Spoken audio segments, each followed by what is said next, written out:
Hello everyone, dear students. आज का जो हमारा टॉपिक है बड़ा ही महत्वपूर्ण होने वाला है। लगभग हर प्रकार के कंपटीशन एग्जाम में इस टॉपिक पे क्वेश्चन आते हैं।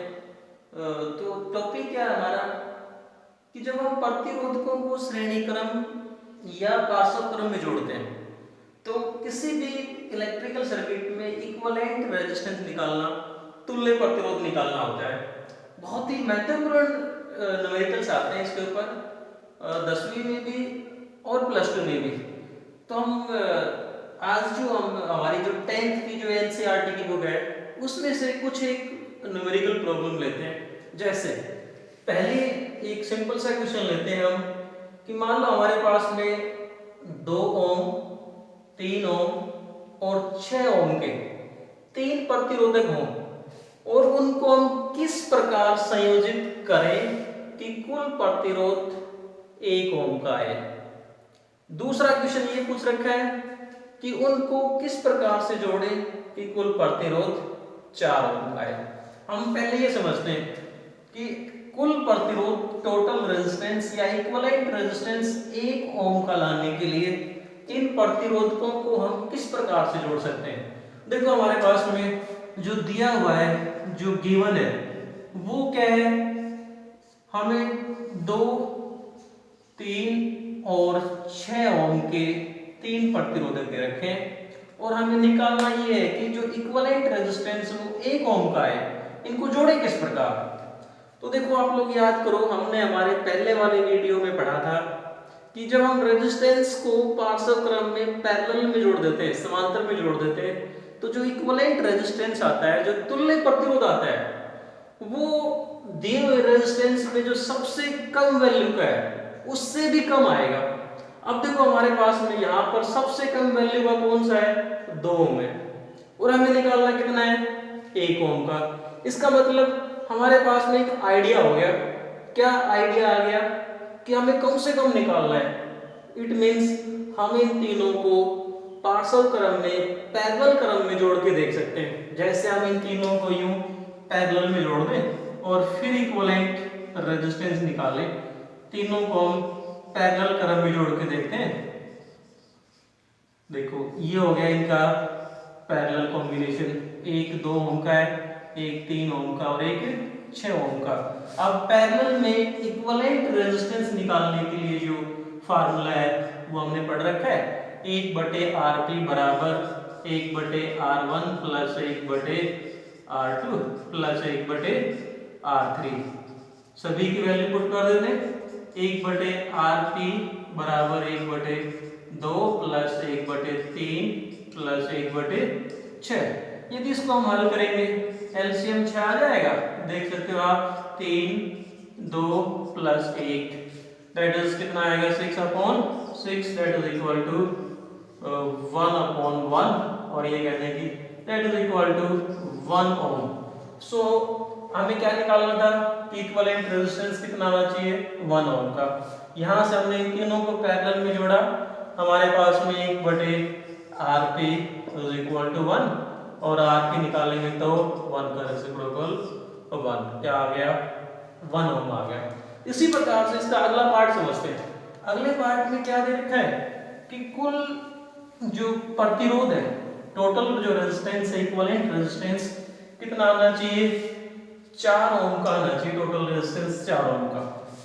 अब देखो इस पार्ट को समझते हैं। हमारे पास में रेजिस्टेंस है 2, 3 और 6।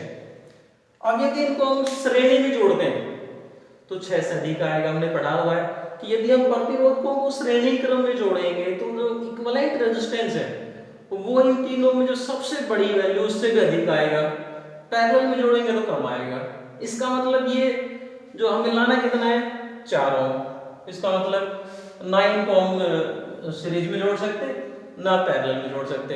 इट मींस अब हमें क्या करना होगा, कुछ एक को सीरीज में जोड़ना है और सीरीज और पैरेलल दोनों मेथड हमें यूज करना है। अब देखो कितनी वैल्यू में चाहिए हमें, 4 ओम का। यदि हम 2 और 3 को पैरेलल में जोड़ेंगे तो इक्विवेलेंट 2 से भी कम आएगा। 6 और 3 को यदि हम पैरेलल में जोड़ दें तो इक्विवेलेंट 3 से कम आएगा। तो यहाँ से हमारे पास में एक आइडिया हो गया कि यदि हम इस 3 और 6 को पैरेलल में जोड़ दें और इस 2 को इनके साथ सीरीज में जोड़ दें, जैसे अगर हम इस प्रकार का कॉम्बिनेशन कर दें कि 2 ओम ये ले लें और 3 और 6 ओम को इस प्रकार से ले लें, तो यहां से हम इक्विवेलेंट रेजिस्टेंस निकाल के देखते हैं। देखो भाई ये दोनों पैरेलल में, तो पैरेलल में इसको हल करेंगे।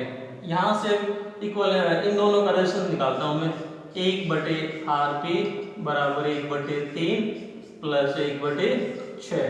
ये कितना आएगा 3/6, 3/6। और ये कहते हैं कि 1/Rp बराबर, कैंसिल करेंगे इसको 1/2, Rp जो आ जाएगा वो कितना आया 1/2 का रेसिप्रोकल 2। इसका मतलब इन दोनों को जब हम हल कर लेंगे पैरेलल में, तो इन दोनों की जगह हमारे पास में एक आ जाएगा, क्या आया 2 ओम का आ गया। आप देखो अब यदि हम टोटल रेजिस्टेंस निकालें यहां से लेके यहां तक इन दोनों पॉइंटों के बीच में, तो टोटल कितना हो जाएगा, इन दोनों किस में आगे सीरीज में, तो सीरीज में टोटल रेजिस्टेंस के लिए फार्मूला हमने पढ़ा हुआ है R1 प्लस R2, कितना आ जाएगा 2 + 2 = 4 ओम। यही हमें करना था। उसी प्रकार से हम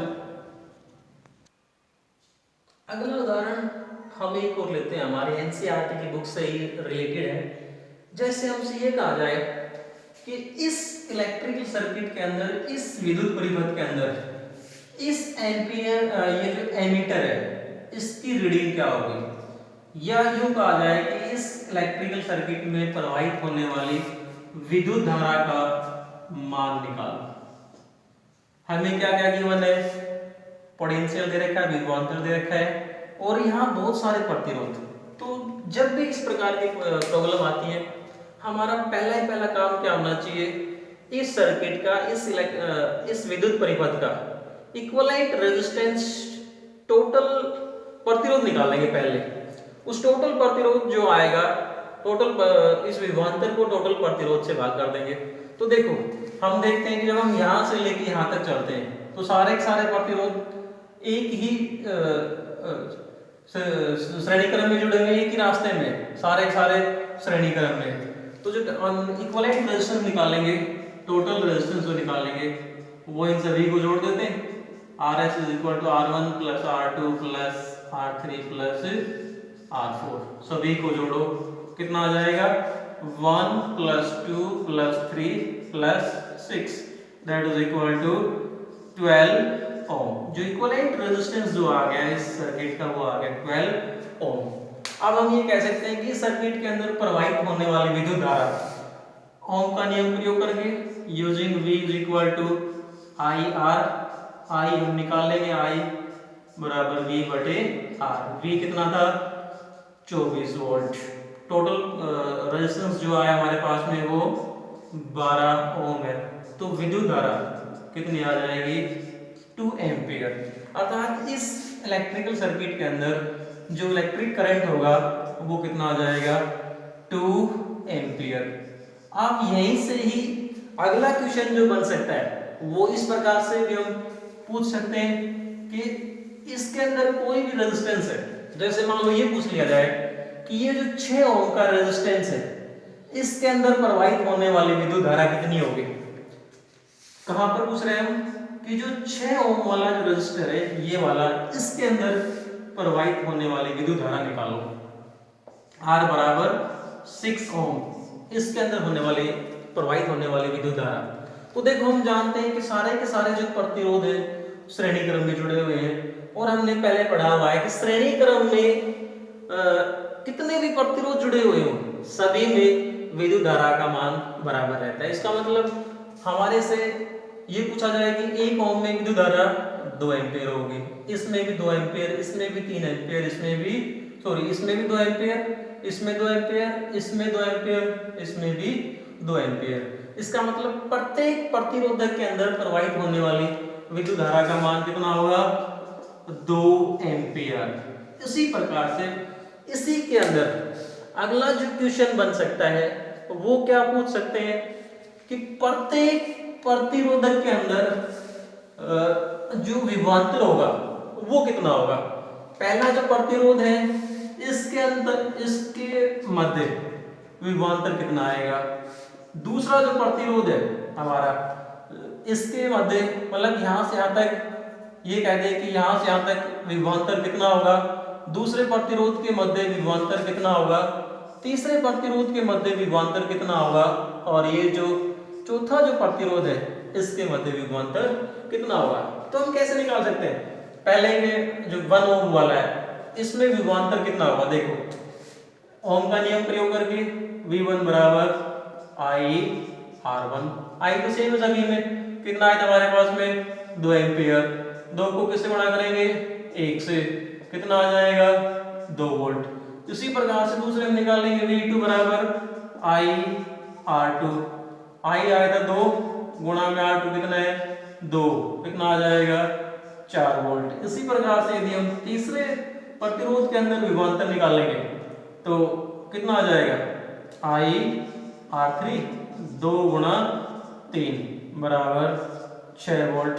और इसी प्रकार से जो चौथा जो प्रतिरोध है उसके मध्य विभवांतर निकालेंगे तो I/R4 2 गुणा 6 बराबर 12 वोल्ट। इस प्रकार से हम क्या निकाल सकते हैं, प्रत्येक प्रतिरोध के मध्य विभवांतर और प्रत्येक प्रतिरोध में से प्रवाहित होने वाली विद्युत धारा। अगला उदाहरण लेते हैं। हमें ये कोई इलेक्ट्रिकल सर्किट दिया हुआ है। अब इसमें जो पॉसिबल क्वेश्चन क्या क्या बन सकते हैं। पहला क्वेश्चन ये बन सकता है कि इस इलेक्ट्रिकल सर्किट का कुल प्रतिरोध इक्विवेलेंट रेजिस्टेंस कितना होगा। दूसरा ये बन सकता है कि इस सर्किट के अंदर प्रवाहित होने वाली विद्युत धारा का मान। तीसरा क्वेश्चन जो बन सकता है वो ये बन सकता है, जैसे मैंने एक लिखा हुआ है जो 6 ओम वाला प्रतिरोध है इसके अंदर कितनी विद्युत धारा प्रवाहित होगी। और भी क्वेश्चन बन सकते हैं कि इसके अंदर कितनी विद्युत धारा प्रवाहित होगी, इसके अंदर कितनी विद्युत धारा प्रवाहित होगी, या यहाँ पर प्रत्येक जो प्रतिरोध है उसमें विभवांतर कितना होगा। तो हम समझते हैं सभी को बारी बारी से। जैसे हम ये निकालना हो कि इस सर्किट का कुल प्रतिरोध निकालना हो, तो कुल प्रतिरोध निकालने के लिए हम आते हैं यहाँ पर। सबसे पहले ये देखेंगे कि ये प्रतिरोध किस प्रकार से जुड़े हुए, कौन से क्रम में। हम जैसे यहाँ से यहाँ आते हैं तो ये क्लियर है कि यहाँ पर 2 रास्ते हैं, एक ये वाला है और एक ये वाला है। इस एक रास्ते में आने वाले ये दोनों प्रतिरोध कौन से क्रम में हो गए, श्रेणी क्रम में। तो इन दोनों का जो प्रतिरोध आएगा वो कितना हो जाएगा 3 और 3 6। देखो अब यदि हम इसको सिंपलीफाई करते हैं, ऊपर तो हमारे पास में कितने ओम का लगा हुआ था 6 ओम का, इन दोनों को मिला के एक बन गया 6 ओम का। इसका इक्विवेलेंट ये बना। इसी को हम और आगे हल करेंगे तो हमें ये पता चल रहा है कि ये 6 और ये 6, यहाँ से 2 रास्ते हैं, इसका मतलब ये दोनों किस में है पार्श्व क्रम में, पैरेलल में। यहाँ से इन दोनों का इक्विवेलेंट निकालेंगे तो इन दोनों का जो इक्विवेलेंट आ जाएगा 1/RP बराबर 1/6 प्लस 1/6 बराबर कितना बढ़ेगा 2/6। और ये कहते हैं कि 1/RP बराबर 1/3। तो हमारे पास में जो RP आ जाएगा वो कितना होगा 3 ओम का। मतलब इस इलेक्ट्रिकल सर्किट का जो इक्विवेलेंट रेजिस्टेंस हमने निकाल दिया RE बराबर 3 ओम। E का मतलब यहाँ पर इक्विवेलेंट से। तो हमारा पहला जो प्रॉब्लम थी वो सोल्व हो जाती है। अब आती है विद्युत धारा का मान। इस इलेक्ट्रिकल सर्किट के अंदर प्रवाहित होने वाली विद्युत धारा का मान निकालना होगा। तो विद्युत धारा का मान निकालने के लिए हम आ जाते हैं ओम का नियम यूज कर लेते हैं, V बराबर IR। सो I बराबर क्या आ जाएगा V/R। V हमने यहाँ कितना ले रखा है 12 वोल्ट की बैटरी लगा रखी थी, इसमें दिया हुआ है। और R हमने कितना निकाला 3 ओम। तो कितना आ जाएगा I आ गया हमारे पास में 4 एम्पियर। इसका मतलब ये जो बैटरी है इस इलेक्ट्रिकल सर्किट के अंदर 4 एम्पियर विद्युत धारा प्रवाहित करती है। अब अगला जो क्वेश्चन है वो ये आता है कि ये जो 6 ओम वाला प्रतिरोध है इसके अंदर प्रवाहित होने वाली विद्युत धारा, इसके अंदर विद्युत धारा कितनी प्रवाहित होगी। तो हम यहां से समझते हैं, यहां तक हमारे पास में विद्युत धारा आती है 4 एम्पियर। उसके बाद में विद्युत धारा को, करंट को फ्लो होने के लिए दो रास्ते हैं, कुछ इधर से जाएगा, कुछ इधर से जाएगा। अब देखो इस 6 ओम वाले में कितना विद्युत धारा कितनी होगी, इसको समझने के लिए हमने देखो पहले पढ़ा हुआ है कि कितने भी प्रतिरोध यदि पैरेलल क्रम में है तो उनके मध्य जो विभवांतर है वो समान रहता है। तो हम ये समझ सकते हैं कि ये जो 6 वोल्ट की बैटरी है इसको हमने कहा किससे जोड़ा हुआ है, 12 वोल्ट सॉरी जो 6 ओम का जो प्रतिरोध है इसको हमने 12 वोल्ट बैटरी से जोड़ा हुआ है। इसी प्रकार से इन दोनों को भी डायरेक्टली किससे जोड़ रखे हैं, 12 वोल्ट से। तो हम ये कह सकते हैं कि ये जो 6 ओम का प्रतिरोध है इसके सिरों पर, इसके इन दोनों किनारों के मध्य विभवांतर कितने हैं, 12 वोल्ट। तो यहाँ पर हम प्रवाहित होने वाली विद्युत धारा निकाल सकते हैं। सीधा सा फार्मूला V बराबर आई आर का प्रयोग करेंगे। I हमें निकालना है, I बराबर V बटे R। V कितना हमारे पास में 12 वोल्ट, R कितना है, R जो आ गया वो था हमारे पास में 6, तो कितना आ गया 2 एम्पियर। इसका मतलब इस 4 में से ऊपर की तरफ कितनी विद्युत धारा चली जाएगी, 2 एम्पियर। तो बाकी कितनी रहेगी, 2 एम्पियर किधर आ जाएगी, नीचे की तरफ। तो 6 ओम में प्रवाहित होने वाली विद्युत धारा कितनी आ गई, 2 एम्पियर। अब यही सही अगर हम ये पूछ लें कि ये जो 6 ओम वाला प्रतिरोध है इसके अंदर विभवांतर कितना होगा, अगर हमारे से ये पूछा जाए कि जो हमारा R बराबर 6 ओम वाले प्रतिरोध में विभवांतर निकालो, तो V बराबर आई आर, आई हमने निकाला 2 एम्पियर आया, इसका प्रतिरोध कितना है 6, तो कितना ड्रॉप हुआ 12 वोल्ट। इस प्रकार से हम ग्रुपिंग ऑफ रेजिस्टेंस या पैरेलल में हो, सीरीज में हो, इन ट्रिक्स के द्वारा हम इस प्रकार की प्रॉब्लम्स को सोल्व कर सकते हैं। तो आप सभी से अंत में मेरी रिक्वेस्ट है कि इसी प्रकार से वीडियोस देखते रहिए और चैनल को सब्सक्राइब करना ना भूलें, और लाइक और सब्सक्राइब जरूर करें और बेल आइकन भी प्रेस करें ताकि आपको लगातार वीडियोस मिलते रहें। Thanks and have a nice day.